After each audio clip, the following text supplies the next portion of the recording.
The sun rose over the jagged peaks, painting the valley in streaks of red and gold. Mara Chen and her team stood at the edge of the Deathworlders' territory, overlooking the vast battlefield ahead. The enemy had regrouped, larger and more organized than before. Their numbers were staggering and their strategy more precise. This was no longer a skirmish, it was the heart of the battle. Lieutenant Soren Hale checked the scanners nervously. They're not just regrouping. They're preparing for something massive. Some kind of weapon, maybe. We need to be ready, Mara nodded. That's why we're here. Humans and Deathworlders have learned from each other. This is the moment to put everything into practice. From the cliffs, the Deathworlders observed the terrain with keen eyes. Mara noticed how they analyzed every slope, river, and ridge as if the battlefield itself spoke to them. She realized that humans often relied on technology, but the Deathworlders relied on instinct honed by centuries of survival. Together, they could combine precision with intuition. All right, Mara said, gathering the human team. We move as one unit. Watch their signals, mimic their timing, and cover each other. We cannot fail. The Deathworlders, led by the massive figure Mara called Kara, signaled with clicks and gestures. Humans mirrored the movements, placing energy shields in strategic locations and setting observation points along ridges and riverbeds. Every detail counted. The first wave of attackers moved quickly across the valley floor. Their energy weapons glowed brightly in the dawn light, cutting swaths through the vegetation. But the Deathworlders were ready. Using hidden paths, ambushes, and environmental traps, they struck at key targets, slowing the enemy advance. Humans fired from the ridges, guided by Deathworlder signals, picking off enemies with precision. Mara felt a surge of adrenaline. We're working together. This is amazing. Watch the patterns. Learn from them. The attackers, realizing their initial wave had failed, regrouped and shifted tactics. They began targeting the humans directly, attempting to break the alliance. Mara's heart pounded as a group of enemy fighters moved toward her position. Kara leapt from a cliff, landing between Mara and the attackers with a force that sent the enemy staggering backward. Mara barely had time to breathe before another Deathworlder joined, cutting off another path. Humans followed the example, firing in coordinated bursts while using cover and timing to avoid exposure. Soren shouted, "They're amazing. If we can fight like this all the time." Mara cut him off. "We will. We just need to keep learning." The battle raged on for hours. Rivers were used to slow enemy movement. Fallen trees became barricades, and cliffs allowed the Deathworlders to launch devastating strikes from above. Humans learned to move quietly, observing the subtle signs the Deathworlders used to detect danger: shifts in shadows, disturbed rocks, and faint sounds in the wind. In the center of the valley, Mara noticed a strange device glowing ominously. It was unlike anything the humans had seen before, a weapon capable of destroying entire formations in seconds. Scanners indicated immense energy, enough to threaten not just the valley but the surrounding regions. Tarek Malik's voice came through the comm. "Lieutenant, that's the weapon. If they deploy it, it could wipe out everyone. Find a way to disable it, but proceed carefully. Deathworlders first, humans second. Coordinate every move." Mara's eyes narrowed. "Understood, sir. This is it, the main objective. If we fail here, nothing else matters." She communicated with Kara using gestures and subtle signals. The Deathworlder understood immediately, leading a small team to approach the weapon from the cliffs, while Mara and a human squad provided cover from below. The attackers noticed the movement and converged on the group, sensing the threat to their weapon. Mara's team fired strategically, slowing the enemy's advance while the Deathworlders navigated the treacherous cliffs with unmatched agility. Rocks, fallen logs, and natural traps were used to block the attackers. As the team reached the weapon, they realized the challenge was greater than expected. Protective shields surrounded the device, powered by an alien energy source. Humans tried to analyze the structure, but it required physical access to several points. Mara looked at Kara and the Deathworlders. "Your strength and our precision," she thought. "That's how we do this." The Deathworlders sprang into action. Kara ripped a large metal beam from the ground and used it to smash through part of the shield, while smaller Deathworlders climbed the device, dismantling components with brute force and skill. Mara's team coordinated perfectly, providing calculations and adjusting their energy weapons to disable protective systems without harming the environment around them. Suddenly, the attackers reached the base of the cliffs. The battle intensified. Humans fired in precise bursts while the Deathworlders struck with incredible speed. intercepting the enemies before they could reach the weapon. Mara realized that this moment tested everything they had learned together. One mistake could destroy the mission. Time seemed to slow as humans and Deathworlders moved in perfect synchronization. Mara adjusted shields, directed fire, and watched as Kara's team dismantled the last protective barriers. With a final coordinated effort, they disabled the weapon. A hum of energy ceased and the device powered down. The attackers faltered, confused and disorganized. Sensing weakness, the Deathworlders launched a decisive counterattack. Mara and her team followed, using every skill they had learned to push the enemy back. By midday, the valley was cleared, and the attackers retreated in defeat. Breathing heavily, Mara looked around. The battlefield was scarred and battered, but victory had been achieved. Humans and Deathworlders stood side by side, united not just by circumstance but by trust and cooperation. Tarek's voice came through the comm again. "Report." Mara smiled despite her exhaustion. "The weapon is disabled, sir. The attackers are retreating. Humans and Deathworlders fought as one unit. We've learned from them, and they've allowed us to fight alongside them. This alliance, it works." Elin Wren, still analyzing the battlefield, added, "We've learned more than just tactics. We've learned trust, observation, and how to adapt under pressure. Humanity has gained allies capable of surviving the impossible, and we've shown that we can meet them on their level." Mara nodded, feeling a deep sense of accomplishment. This battle was the test. If we survive what comes next, we can face anything in the galaxy. The Deathworlders, though exhausted and injured, approached the humans.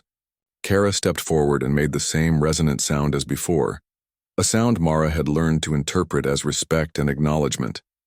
Humanity had earned their trust. Night fell over the valley, and both humans and Deathworlders gathered to rest. Fires burned, and the stars above twinkled like distant promises of future battles. Mara looked around at her team and the alien warriors.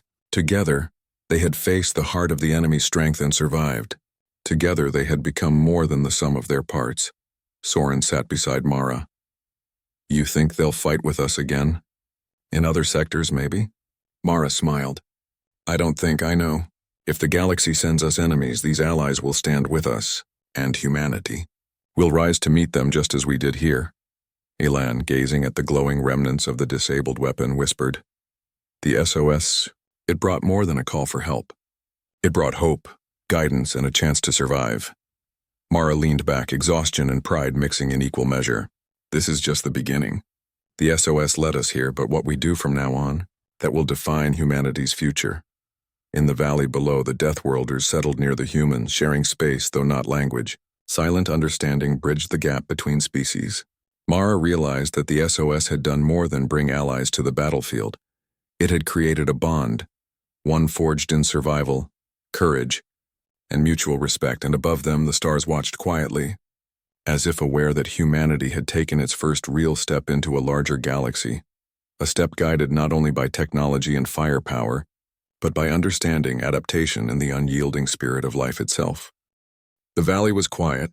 Smoke from the battlefield rose in thin wisps, blending with the early morning mist. Mara Chen stood on a ridge overlooking the aftermath. The enemy had retreated, leaving behind damaged equipment, scorched terrain, and the bodies of those who had fallen. It was a grim scene, yet one filled with triumph. Humanity and the Deathworlders had survived together. Lieutenant Soren Hale walked up beside her, exhaustion written across his face. "I still can't believe it," he said. "We faced them, all of them, and we won." Mara shook her head, eyes still scanning the valley. "It wasn't just us. It was them, the Deathworlders. We learned from them, and they allowed us to fight alongside them. This victory isn't just about strength. It's about trust and cooperation."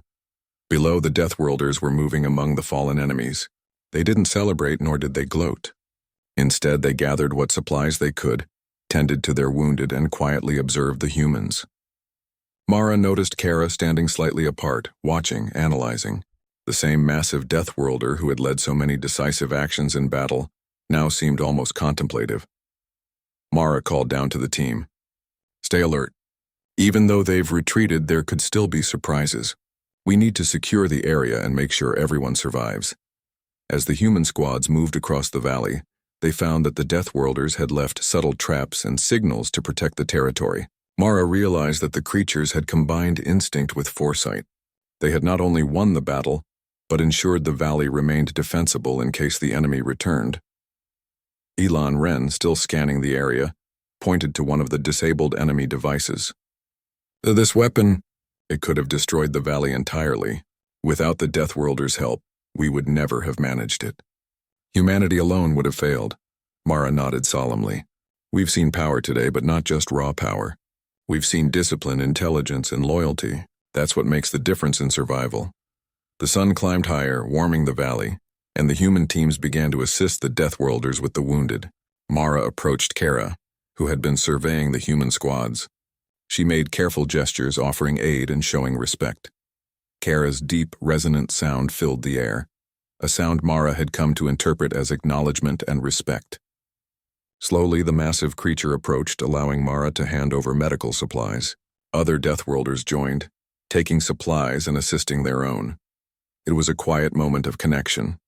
Humans and Deathworlders, who had only hours ago been strangers fighting side by side, were now allies bound by experience. Mara realized that survival alone had created respect. Trust had been earned in fire and storm. Tarek Malik's voice came over the comm. "Report, Lieutenant." "Status of battlefield?" Mara replied, "The enemy has retreated, sir. All critical threats neutralized. The Deathworlders and humans are working together to secure the area. Casualties are minimal for both sides considering the scale of the battle, and the Deathworlders have acknowledged our presence. There is mutual respect." Tarek's voice carried approval. "Excellent. Humanity has earned more than survival here. You've built an alliance. That is worth more than victory in a single battle. Prepare to debrief and establish communication protocols with the Deathworlders. This is the start of something larger." As humans and Deathworlders began to clear the battlefield, Mara took a moment to reflect. The SOS had led them here, not just to a dangerous valley, but to an opportunity. An opportunity to learn, to grow, and to form bonds that could define the future. Soren, still beside her, smiled faintly. "Do you think they'll help us in other conflicts? Out there in the galaxy?" Mara looked at the towering figures moving gracefully across the valley, tending to their wounded, and realized the answer. "Yes," she said quietly. "If we respect them, learn from them, and fight alongside them, they will. We've earned their trust, and that's worth more than any weapon or starship." Elon approached, scanning the valley one last time. "This SOS, it wasn't just a call for help. It was a guide. It led us to allies, to knowledge, and to the realization that humanity is stronger when we work with others, and perhaps when we're willing to learn." As the human and Deathworlder teams gathered near the river, Mara addressed the group. "Today we survived. Tomorrow we continue, not as humans alone nor as Deathworlders alone, but together. The galaxy may be vast and dangerous, but we've proven that cooperation, trust, and courage can overcome almost anything." Kara stepped forward, emitting the same resonant sound that humans had come to recognize. This time it seemed deliberate, filled with meaning. Mara smiled. It was not just acknowledgement, it was a promise of continued alliance. Night fell over the valley, the stars reflected in the quiet river. Humans and Deathworlders rested side by side, sharing space in silent understanding. Mara and Soren looked at the horizon, the jagged cliffs and ruined battlefield bathed in silver moonlight. "This is more than a victory," Mara said. "This is a turning point. The SOS brought us here to survive, yes, but also to rise above fear, to prove humanity can adapt, learn, and thrive, even in the harshest conditions. And we've done it," Soren nodded. "We've fought together, learned from them, and survived the impossible. I guess humanity has a lot to learn from the Deathworlders. And maybe we have something to offer them too." Mara smiled. "Exactly. Knowledge, strategy, technology. We each have strengths. Together we're unstoppable. And I think we've just taken the first step toward a larger future." In the distance, the enemy retreat continued. Mara knew they would regroup elsewhere, but the combined strength of humans and Deathworlders had proven formidable. The battlefield was a testament not just to survival, but to unity. The next day, communication lines were established between humans and Deathworlders. While words were limited, gestures, shared experiences, and understanding built a bridge. Humanity had found its first true allies in the galaxy, beings who could survive the impossible and teach them how to endure. Mara watched Kara and the other Deathworlders. They moved with a quiet dignity, strong and vigilant, yet respectful of their human allies. It was a sight that inspired awe. Humans had survived wars, plagues, and harsh worlds, but this alliance was something new, something that could change the balance of power across the stars. Elan, still fascinated, whispered, "We've witnessed strength beyond imagination. And we've learned that courage isn't just human. It belongs to anyone willing to survive, adapt, and protect others." Mara turned to the team. "Remember this moment. Remember the SOS that brought us here, the lessons we learned, and the allies we made. Humanity has shown its strength, but it has also shown humility. We respect life, we learn from it, and we rise to challenges. That is what will make us truly great." As the sun set behind the cliffs, casting long shadows across the valley, Mara felt a profound sense of hope. The SOS had been more than a signal.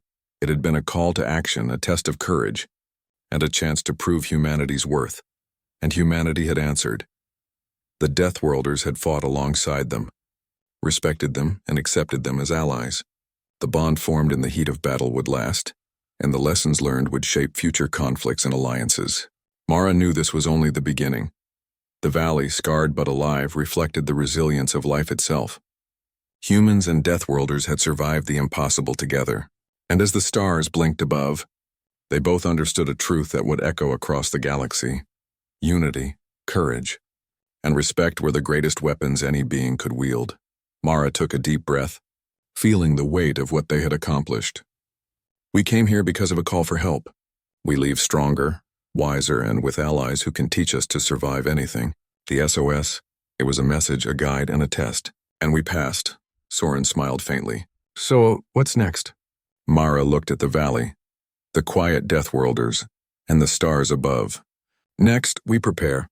For the galaxy is vast. The threats are many, and we now know that together humanity and Deathworlders can face anything.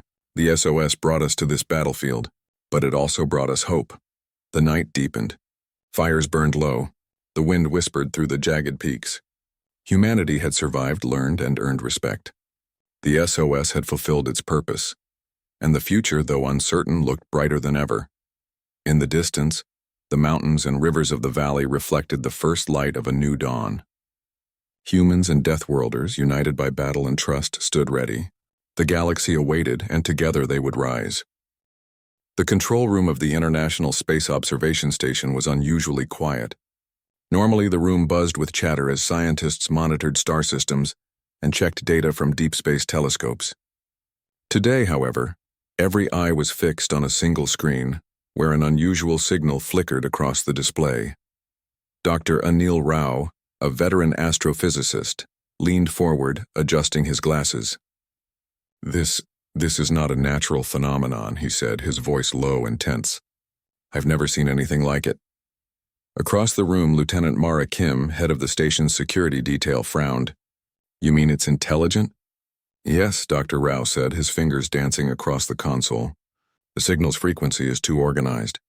There's a pattern, a message," he paused, "and it's urgent." The words seemed to hang in the air. Urgent? In the vast emptiness of space, a signal meant life or death, hope or doom.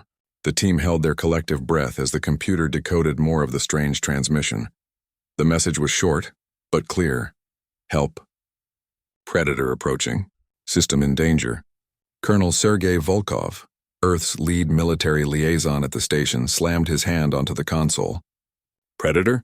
What kind of predator, and why is it sending this to us?" Dr. Rao shook his head. "We can't be certain, but it's powerful. Far beyond anything we've seen. And it's coming this way." Volkov's eyes narrowed. "Meaning what, Doctor? That we're next?" Dr. Rao didn't answer immediately. Instead, he let the words sink in. "Possibly. But the message? It's also a warning." In that instant, the room's screens lit up with an alert from Earth Command. The United Nations had been monitoring the signal and demanded immediate action. The debate in the room was quick and heated. Some argued for caution, for sending robotic probes or unmanned ships. Others demanded a more direct approach. Colonel Volkov finally stood. "We have one chance, one team, and there's only one squad on Earth capable of surviving this kind of mission." All heads turned as the words echoed in the control room. "Omega Squadron," Volkov continued, his voice grim. "Humans call them dangerous. Governments call them reckless. But when the impossible arrives, they are humanity's only answer. Dr. Rao swallowed hard. You mean, you want them to go? Volkov nodded. Exactly. Prepare launch window. They leave within 24 hours. By the time the news reached Omega Squadron, they were already preparing. The squad's headquarters sat deep beneath the surface of a remote island, protected by advanced technology and layers of secrecy. Inside, the team gathered around a holographic map of the distant star system. Captain Rena Vale, leader of the squad, looked over the display with sharp eyes. Her face was calm, but there was an intensity in her gaze that demanded respect. She spoke without hesitation. Listen carefully. We are not going for exploration. We are going for survival. The signal comes from a system far beyond our borders. The source is intelligent, but they are not alone. Something deadly is approaching, and it's coming fast. The team exchanged glances. Omega Squadron was known for facing impossible odds. Each member had survived missions that would have ended the careers or lives of any ordinary soldier. Yet even they understood the gravity of this mission. Lieutenant Cale Trask, the squad's tactical expert, leaned forward. Any information on what this predator is? None, Vale admitted. Only that it's dangerous enough to prompt an advanced civilization to call for help. That alone tells us it's unlike anything we've faced. Mara Lynn, the squad's communications specialist, frowned. And the aliens? Are they friendly? Vale shook her head. We don't know, but humans don't abandon those in need. That's why we go. That's what makes us dangerous and effective. The squad spent the next hours preparing for departure. The human starship, Dauntless, was the fastest and most advanced vessel in Earth's fleet. Its engines could bend conventional space travel rules, allowing near light-speed jumps. Its armor could withstand extreme radiation and kinetic impact. And inside, Omega Squadron could deploy any strategy they needed: guerrilla tactics, stealth operations, or all-out combat. As the crew boarded, the atmosphere was tense. Each member understood the risks, yet there was a shared sense of purpose. Trask checked his weapons one last time. If we survive this, Earth will owe us a medal. Or a warning. Vale allowed herself a small smile. Either way, the galaxy will know humans are not to be underestimated. The launch was flawless. As Dauntless shot into the void, stars streaked past the windows. The squad was silent, each member lost in thought. The vastness of space seemed endless, and with it came a humbling reminder of how small humanity truly was. Yet, paradoxically, it also made their presence feel monumental. They were Earth's last line of defense, humanity's most dangerous force, and now possibly the universe's only hope. Mara Lynn monitored the signals, trying to decode any new information. Captain, she said, her voice sharp, the distress messages are increasing. The aliens are scared. Whatever is chasing them, it's faster than we are. Vale's jaw tightened. Then we need to be faster. And smarter. Trask leaned over the navigation console. The storm clouds in that system. Strange energy readings. They're not natural. Could be traps, anomalies, or weapons, Vale nodded. Keep your wits. Expect the unexpected. That's why we're here. Hours passed as the Dauntless approached the alien system. The squad observed the star from orbit, its color a deep violet unlike any star back home. Surrounding it were several planets, all strange in appearance. One in particular caught their attention. A fractured, storm-racked world that seemed to vibrate with energy. That's where the signal comes from, Vale said. Prepare for drop. Minimal scan first. We need eyes on the surface before committing to a full landing. The shuttle deployment was tense. As they descended through turbulent clouds, the sensors picked up movement below. Large, fast-moving shadows. Trask frowned. This isn't just weather. Something's down there, moving. Lynn's monitor beeped. Signal is getting stronger. Whoever sent it, they're very close to danger. Vale's voice was calm but firm. Stay focused. This is why humanity is feared. We adapt, we improvise. We survive where others fail. The shuttle broke through the storm, revealing a landscape that was both beautiful and terrifying. Jagged mountains jutted from the planet's surface, glowing with strange energy. Lightning streaked across dark skies. In the distance, small structures barely visible through the haze indicated an intelligent civilization. They built here? Trask whispered. This place? It shouldn't support life, Vale nodded, which means they are resourceful. And resourceful civilizations are always worth saving. If we can, suddenly alarms blared. The ship's sensors detected movement, large, fast-moving and heading directly for the structures below. Could be the Predator, Vale said, or scouts. Either way, we need to move now. Drop teams to secure the aliens, then hold the line. As the shuttle descended, the squad prepared for contact. Their hearts pounded, but their faces remained steady. Omega Squadron had been called the most dangerous humans on Earth, not because they were fearless, but because they could think, act, and survive where others could not. On the surface, shadows shifted in the violet storm, waiting, but so did humanity's most dangerous force, ready to confront the unknown. And somewhere deep in the storm, the aliens waited, unaware that the fate of their world, and possibly countless others, rested in the hands of humans. The signal had summoned them, and humans never ignored a call for help. The shuttle shook violently as it pierced through the storm clouds above the alien planet. Thunder roared across the sky, accompanied by streaks of purple lightning that lit the fractured terrain below. Each flash revealed jagged mountains and rivers of glowing liquid, unlike anything the squad had ever seen. Captain Rena Vale gripped the console, keeping her eyes on the readings. "Hold steady," she commanded. "We don't know what's down there. Sensors are picking up movement, but we can't tell friend from foe yet." Lieutenant Cale Trask scanned the readings, frowning. "Whatever this is, it's fast and huge. The shadows move like nothing we've encountered. It could be the Predator, or something worse." Vale didn't reply. She didn't need to. The squad trusted her instinct, forged from years of impossible missions. They had faced death in every form, firestorms, collapsing structures, enemy ambushes, but nothing prepared them for the vast unknown of an alien world. The shuttle finally landed on a rocky plateau near the alien structures. The ground beneath them vibrated with energy, subtle at first, then stronger with every passing second. Vale stepped out first, her boots crunching on the jagged rocks. Her squad followed, weapons ready, sensors active. Mara Lynn, the communications expert, began scanning for the signal. "It's stronger here," she said. "The aliens are close, but they're hiding. Or terrified." Trask narrowed his eyes. "Terrified doesn't even cover it. Look at these energy readings. Something is hunting them." Vale gestured toward the nearest structure, a metallic tower half buried in the rocky ground. "That's our target. Move carefully. I want eyes on the aliens first, then we assess the threat." The squad moved as one, their footsteps silent against the alien rocks. As they approached, the tower emitted a faint hum, resonating with the energy in the air. Lynn tapped her device against the surface.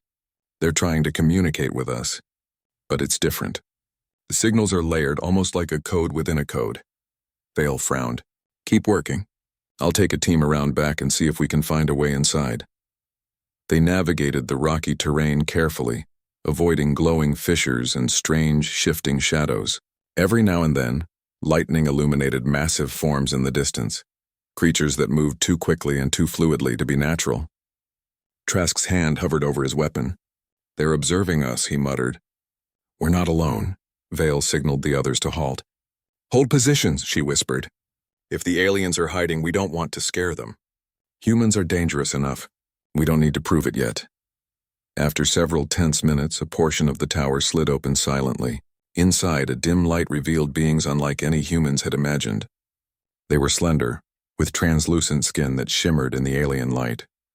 Their limbs were delicate, and their large eyes reflected fear, relief, and curiosity all at once. Lynn stepped forward carefully, raising her hands in a gesture of peace. "We're here to help," she said slowly. One of the aliens responded with a series of tones that Lynn quickly decoded. "They're asking who we are, why we came." Vale crouched slightly, her voice steady. "We're humans. From Earth. We received your call for help." The aliens glanced at one another, and one finally stepped forward. It spoke in a broken but understandable tone. "Predator. It hunts. It destroys. We cannot survive alone." Trask's brow furrowed. "Predator. So it's real, and coming here fast." Vale nodded. "Then we have to act. First, get your people somewhere safe. Second, tell us everything you know about this Predator." The aliens hesitated, but fear pushed them forward. They led the squad deeper into the structure, revealing a network of corridors and rooms filled with strange technology. Screens displayed energy fluctuations, maps of the planet, and warnings in a language that Lynn slowly began to understand. "It's tracking life forms," Lynn said. "It moves too fast for conventional ships. It doesn't attack randomly, it calculates, predicts. It's a hunter." Vale's eyes narrowed. "Then we need to be smarter, faster, more unpredictable. That's what humans do best." Outside, the wind howled and the glowing rivers of energy surged. The predator was approaching, and the alien planet trembled with its presence. Vale knew time was short. Every second wasted could cost lives. Trask surveyed the squad. "Weapons are ready. Shields are ready. But I'm warning you, this thing is unlike anything we've faced. We can't just fight it head on." Vale's expression hardened. "Then we don't. We fight smart. We fight human." The aliens led them to a central chamber where a massive display showed the predator's trajectory. It was enormous, faster than any ship, and utterly relentless. Lynn pointed to the screen. "It's coming straight for us. The alien defenses. They won't last." Vale studied the map. "We can't rely on their defenses. We need traps, ambushes, anything that can slow it down. Trask, you take the team and set up points around the perimeter. Lynn, get communications open with their systems. We may need to coordinate quickly." As the squad moved into position, Vale stayed behind, examining the alien tech. She ran her fingers over a console, feeling the hum of energy pulsing beneath her hands. "This tech, if we use it right, it could give us an edge," she muttered. Trask returned a few minutes later, checking the perimeter sensors. "We're ready. But one wrong move and this whole planet and the aliens are toast." Vale nodded. "Then we make no wrong moves. Humanity survives because we adapt. This predator doesn't know what it's facing yet, and it's about to learn." Lightning streaked across the sky, illuminating massive shadows in the distance. The predator was close, and its presence was felt in every tremor of the ground. The alien scientists looked terrified, but also relieved that someone had come to help. Vale addressed them quietly. "We're humans. You called us because you were afraid, and that's why we're here. Humans are dangerous, but dangerous can be good when used for the right reason." The aliens seemed to understand. For the first time, some of their fear turned to hope. Suddenly, alarms blared through the chamber. The predator had arrived in orbit, scanning the planet. Its energy signature was massive, consuming power at an unimaginable rate. Lynn's fingers flew across the console. "It's detecting us. It knows we're here." Vale clenched her fists. "Then it's time to show why humans are feared. Prepare the traps, set the ambushes, and stay ready for anything." Outside, the wind screamed and the ground shook. The predator was coming, and the squad's human ingenuity was the planet's only chance. Vale looked at her team, her expression calm but determined. "We go in smart. We hit hard. And we survive. That's what humans do."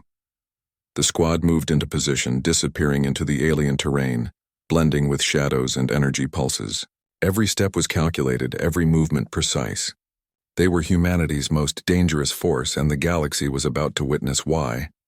From the distance, the predator's massive form approached, silent but unstoppable. And yet Earth's humans were ready, not just to fight but to survive. The alien planet trembled, the skies glowed, and the stage was set for a confrontation unlike any other. Humans had entered the unknown, and the unknown had no idea what it was about to face.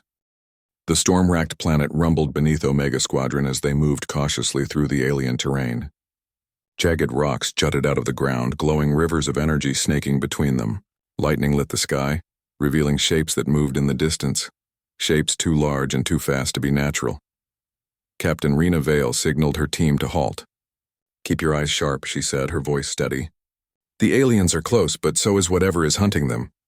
Lieutenant Cale Trask scanned the horizon with enhanced sensors. Movement detected near the structures. Multiple life forms, but different from the alien signature. Could be scouts or part of the predator itself. Vale nodded. "Then we approach carefully. No sudden moves." They continued forward, moving silently despite the howling wind. The alien structures were taller than they had imagined, metallic towers half buried in the fractured ground. Some of the towers hummed with energy. Others were dark and cracked, as though damaged in previous attacks. Mara Lynn, monitoring communications, whispered, "Captain, the signal is coming from inside the central tower. Whoever is there, they're alive but frightened." Vale gestured for Trask and the squad to cover her as she approached the entrance.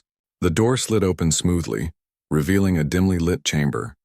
Inside, the air shimmered with energy, and figures moved cautiously toward them. The aliens were unlike anything humans had encountered before. They were tall and slender, their translucent skin glowing faintly in the ambient light. Their large eyes reflected fear, relief, and curiosity all at once. One of the aliens, stepping forward, emitted a series of tones that Lynn quickly began decoding. "They're asking why we are here," Lynn said. Vale crouched slightly, meeting the alien's gaze. "We're humans," she said slowly. "From Earth. We received your distress call. We are here to help." The alien hesitated, then motioned for the squad to follow deeper into the structure. The corridors were narrow, filled with unfamiliar machinery that pulsed with energy. Screens displayed data in a language Lynn struggled to understand, but patterns emerged. Maps of the planet, warnings and locations marked in red. "They're showing us where the predator moves," Lynn said. "It tracks life forms, calculates, predicts. It hunts with precision." Trask's jaw tightened. "Then a head-on fight is impossible. We'll need traps, ambushes, misdirection." Vale nodded. "We'll adapt. We always do." The aliens led the team into a central chamber, where a massive display projected the predator's trajectory. It was colossal, far larger than any ship or creature the squad had faced. Its energy signature pulsed with immense power, consuming everything in its path. One of the aliens communicated rapidly, and Lynn translated, "Predator unstoppable. System destroyed. Help us survive." Vale stepped forward. "We're not just here to survive. We're here to fight, but we fight smart, not just with brute force." The alien who had led them nodded. "We tried weapons. Failed. It learns. It adapts. We cannot." Vale considered the map, her mind racing. "Then we use what it cannot predict. Humans do the unexpected. That's why we are here. We may be dangerous, but dangerous can be an advantage." Outside, the storm raged on. The ground trembled with the predator's approach. Vale glanced at her team. "Prepare defensive positions. Coordinate with the alien's technology. And stay ready. This creature will test everything we have." Trask and his squad spread out through the chamber, examining weapons and devices they had never seen before. Some devices emitted protective fields. Others generated pulses of energy that could manipulate gravity. Trask studied the mechanisms, considering how they might combine human tactics with alien technology. Lynn worked frantically at the communication console, linking Earth systems with the alien network. "If we synchronize, we might create a feedback loop, something to confuse or slow the predator." Vale's mind raced as she observed the chamber's energy nodes. "We can't destroy it entirely," she said aloud. "But we can control the battlefield. We can trap it, slow it, and force it into a vulnerable position. That's our best chance." The aliens gathered near the central console, their fear palpable. One of them finally spoke in broken tones, translated by Lynn. "We tried to fight, but we cannot. Only humans. Different. Dangerous. Clever." Vale's gaze hardened. "That's right. Humans are dangerous because we adapt, we improvise, and we never back down. And right now, that's exactly what this planet needs." The squad moved outside, taking positions along the rocky ridges. Each member knew their role. Trask and Vale would lead the main engagement, while Lynn coordinated energy traps from the tower. The aliens assisted where they could, setting up barriers and amplifiers to enhance human tactics. Minutes passed. Then the first sign of the predator appeared. A shadow, massive and almost fluid, moved across the plateau below. Its energy signature lit up the sensors, revealing an immense creature or machine capable of destroying everything in its path. "Visual confirmed," Trask said. "It's huge. And it's coming straight for us." Vale's voice was calm, but every eye in the squad felt the tension behind it. "Stick to the plan. We fight smart, not hard. Let it underestimate us. It won't survive that mistake." The predator advanced, its form shifting with energy that seemed almost alive. The ground shook as it moved, and the sky flashed with lightning. Lynn's voice crackled through the squad's earpieces. "It's detecting our presence. Sensors are tracking every move." Vale nodded. "Good, that's exactly what we want. Keep calm. Stay unpredictable. Move when necessary, strike when it least expects it." Trask deployed the first trap, a series of energy nets powered by alien devices. The nets shimmered in the violet light, waiting for the predator to step into them. "Now," Vale whispered.